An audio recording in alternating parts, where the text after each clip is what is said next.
ജനിക്കാത്ത കുഞ്ഞിന്റെ ജാതകം വായിക്കുന്ന സമീപനമുണ്ടല്ലോ ഈ പ്രതിപക്ഷത്തിന്റെ. ഞങ്ങൾക്ക് കൃത്യമായ സ്റ്റാൻഡുണ്ട്. ഞങ്ങൾ ആൾക്ക് അഷ്വേർഡ് ആയിട്ടുള്ള ഒരു പെൻഷൻ കൊടുക്കും എന്നുള്ള ധാരണ കഴിഞ്ഞ ബഡ്ജറ്റിൽ പറഞ്ഞിട്ടുണ്ട്. അതിനുള്ള സമീപനം എടുക്കും.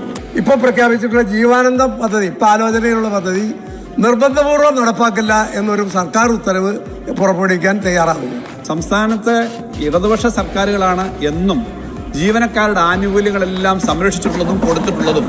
സാർ, ഈ സർക്കാർ ജീവനക്കാരോടുള്ള ക്രൂരത അവസാനിപ്പിക്കാനും ഈ ജീവാനന്ദം പദ്ധതി വേണ്ടെന്ന് വെക്കാനും ഗവൺമെന്റ് തയ്യാറാകും. ഇത് മുന്നോട്ട് കൊണ്ടുപോകണമെങ്കിൽ നമ്മളെല്ലാം ഒരുമിച്ച് നിന്നേ പറ്റൂ. കേരളത്തെ അങ്ങ് തകർത്ത് കളയാമെന്ന് ആരെങ്കിലും വിചാരിച്ചാൽ അതിന്റെ കൂടെ കൈയടിച്ചുകൊണ്ട് ശ്രീ കെ ബാബു ആയാലും രമേശ് ചെന്നിത്തല ആയാലും നിന്നാൽ, കേരളത്തിലെ പ്രതിപക്ഷം നിന്നാൽ കേരളത്തിലെ പൊതു സംവിധാനങ്ങൾ നിലനിൽക്കില്ല. ഇവിടെ ജീവാനന്ദ പദ്ധതി അങ്ങ് പിൻവലിക്കണമെന്ന് പറയാം. സാർ, ജനിക്കാനിരിക്കുന്ന കുഞ്ഞ്, ജനിക്കാത്ത കുഞ്ഞിന്റെ ജാതകം വായിക്കുന്ന സമീപനമുണ്ടല്ലോ ഈ പ്രതിപക്ഷത്തിന്റെ. ജനിക്കാത്ത കുഞ്ഞിന്റെ ജാതകം വായിച്ചിട്ട് അവരൊക്കെ തീരുമാനിക്കുക ജീവാനന്ദം എന്ന് പറഞ്ഞാൽ ഇങ്ങനെ ആയിരിക്കും. ജീവാനന്ദം പദ്ധതി അങ്ങനെയല്ല. ആളുകൾക്ക് താല്പര്യമുണ്ടെങ്കിൽ മാത്രം അത് ചേർന്നാൽ മതി. അങ്ങനെ ഒരു സംരക്ഷണം സർക്കാർ കൊടുക്കാൻ തീരുമാനിച്ചാൽ നല്ലൊരു പദ്ധതി വരുന്നതിന് ഇപ്പോഴേ നിങ്ങൾക്ക് ആശങ്കയാണ്. ആ ആശങ്ക വേണ്ട, ആശങ്കയില്ലാതെ നടപ്പാക്കാൻ പറ്റും.